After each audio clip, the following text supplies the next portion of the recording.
The classroom is not immune to palms being greased. And for more on this, I'm joined by Alla Glinchikova from the Russian State Humanitarian University. Thank you very much for coming this evening. So from what we've just seen, both students and professors, teachers consider a bribery almost normal. Why is that? Well, I wouldn't say that bribery is normal.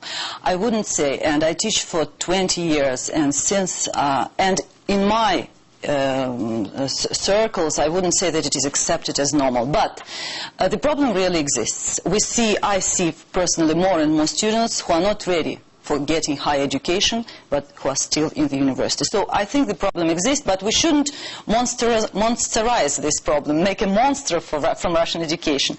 So that's my position. But it should be solved. The problem is really important and very dangerous. It's also mentioned that it's deep-rooted. Can it actually be overcome?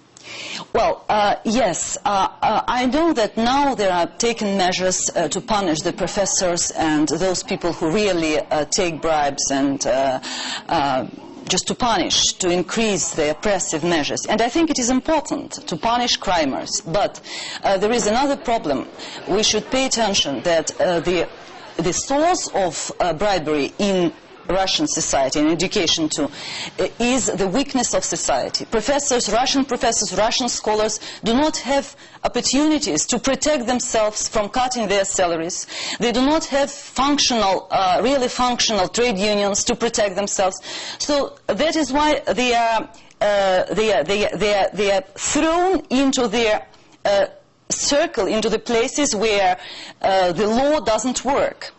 And I think that it is very important not just to catch people, but also to give them opportunities to integrate, to protect their rights, their salaries within their loyal conditions, within the conditions of law, under the conditions of law. And this is the way out of this problem, out of these problems.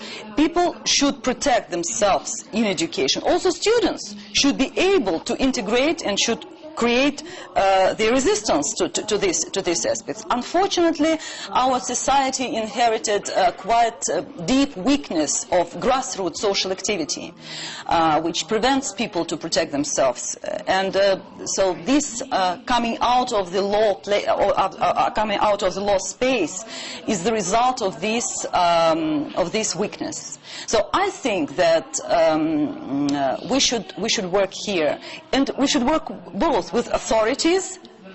We should learn how to deal with grassroots activities, with trade unions who protect, not just punish them, not just.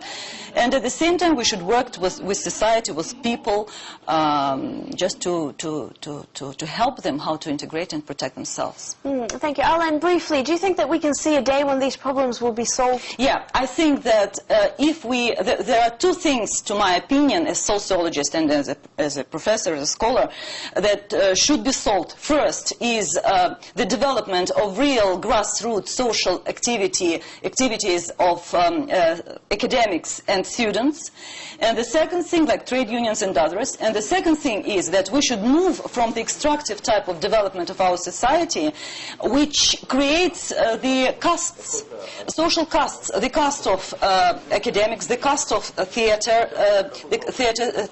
people, artists, and other castes. So now we lack the social mobility, which is very important.